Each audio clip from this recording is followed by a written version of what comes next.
Você com certeza já deve ter assistido Komi Can't Communicate e conhece o drama que a Komi vive, de não conseguir se comunicar.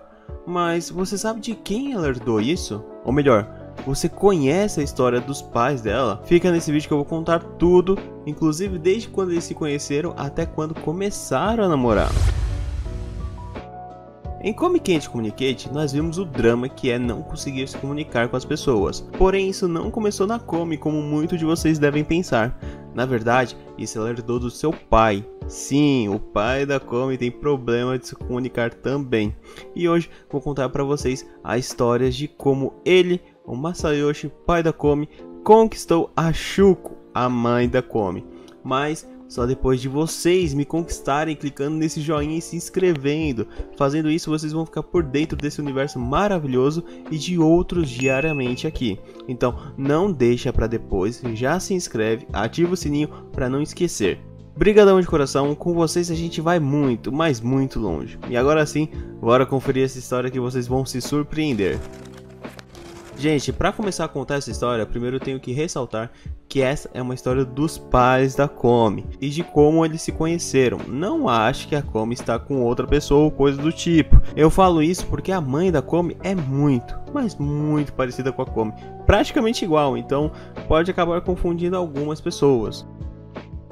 Bom, essa história começa mostrando a Shuko, a mãe da Komi, e de como ela era na escola. E gente, ela era o tipo de garota muito, mas muito rebelde. Chegava atrasada na aula, não gostava de escola e literalmente não ligava pra nada. Sem falar que ela era bem cara fechada. Porém, no primeiro dia de aula, ela sem gostar de nada, acabou olhando pro lado e viu um garoto de óculos, meio chato, isso na percepção dela.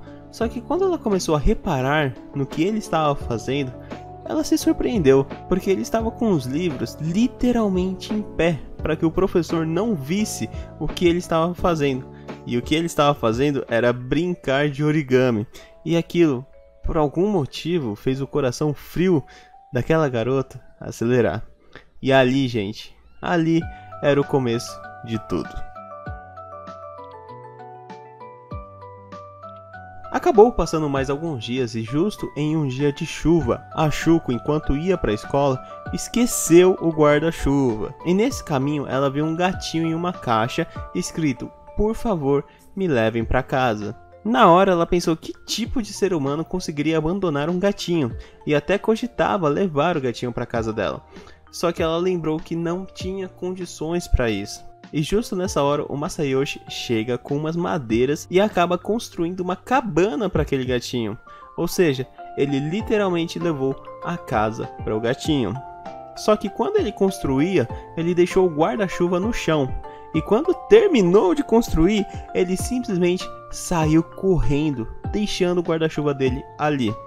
A Shuko até tentou avisar ele, só que ele só continuou correndo e foi de propósito, porque ele tinha visto a Shuko sem o guarda-chuva dela e ele não queria que ela ficasse andando na chuva. E ela, gente, ela percebeu isso, o que fez mais uma vez o coração dela acelerar. Passou algum tempo e achou que estava fazendo aula de culinária, só que ela se sentia muito, mas muito angustiada fazendo aquele tipo de aula. Definitivamente ela não gostava de cozinhar, e isso porque ela não era muito boa na época. E justamente nessa hora ela estava distraída com os pensamentos dela, pensando sobre isso. Só que ela acabou cortando o dedo, e o Masayoshi viu aquilo, se aproximou e fez um curativo muito, mas muito fofo. E logo depois de fazer o curativo, ele começou a cozinhar loucamente. E apesar de ser loucamente, era nitidamente também muito melhor que os outros. Ele era um cozinheiro nato. E foi ali, gente, depois de toda aquela situação, que o Masayoshi, sim, ele tinha conquistado o coração da Shuko. E ali, ela já estava completamente apaixonada pelo Masayoshi.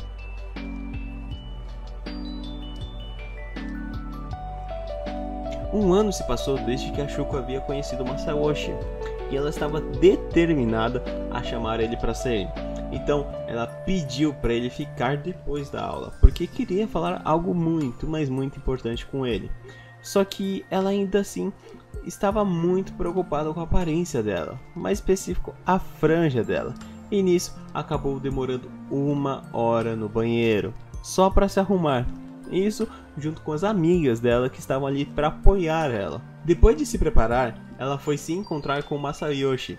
Só que quando ela chega na sala de aula, ela se depara com ele fazendo um arranjo de flores. E aquilo acaba encantando ela, fazendo ela achar ele cada vez mais lindo. E acaba se distraindo, de novo nos pensamentos dela. Ela recobra o que veio fazer, o do porquê estava ali, e começa a falar o porquê tinha chamado ele para conversar. Só que quando ela começa a realmente falar as palavras, ela acaba não conseguindo terminar a frase e sai correndo, falando para Masayoshi que não era nada e se desculpando por ter feito ele esperar. Só que o Masayoshi vai atrás dela e segura o braço dela. E aí a Shuko entende que ele quer que os dois vão embora juntos para casa. No caminho de volta para casa deles, as amigas da Shuko estavam a seguindo e ela percebe, porém não dá muita bola para isso, e acaba olhando para o outro lado, onde havia um agricultor colhendo frutos. Só que quando ela olha para esse senhor, ele liga a caixa de som dele e começa a dançar do nada. E nitidamente a Shuko estranha aquela situação e não consegue entender o que está acontecendo. E para melhorar ainda mais a situação, todo mundo, literalmente todo mundo que estava naquela região, pelas redondezas, começou a dançar também, entrando em uma coreografia muito, mas muito incrível. Foi gente descendo do carro, foi umas meninas do colégio que estava passando e até mesmo uma senhora. E claro que as amigas dela não ficaram de fora. E com tudo aquilo acontecendo, a Shuko nem sabia o que dizer, ela só conseguia gaguejar sem entender nada. Mas, para fechar com chave de ouro, o próprio Masayoshi entra na dança e todos começam a fazer uma coreografia juntos. E sim, tudo tinha sido ideia do Masayoshi. Ele tinha planejado cada detalhe para que no final ele conseguisse entregar uma flor para Shuko. E claro, se declarar. E sim, a partir daquele momento, a partir daquele dia, os dois começariam a namorar.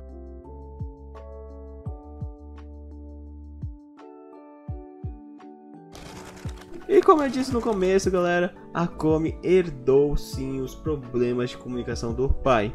E eu digo isso porque depois de eu ter contado toda essa história para vocês, creio que vocês não perceberam um detalhe. O próprio Masayoshi, em tudo isso que aconteceu, ele não disse uma palavra sequer. Ele simplesmente agiu. Essa com certeza é uma das histórias com o plot twist mais inesperadas que eu já li. Eu amei ler essas histórias e tem muito mais história desse casal, desse mangá, dessa obra em si, incríveis que eu vou estar trazendo no futuro para vocês.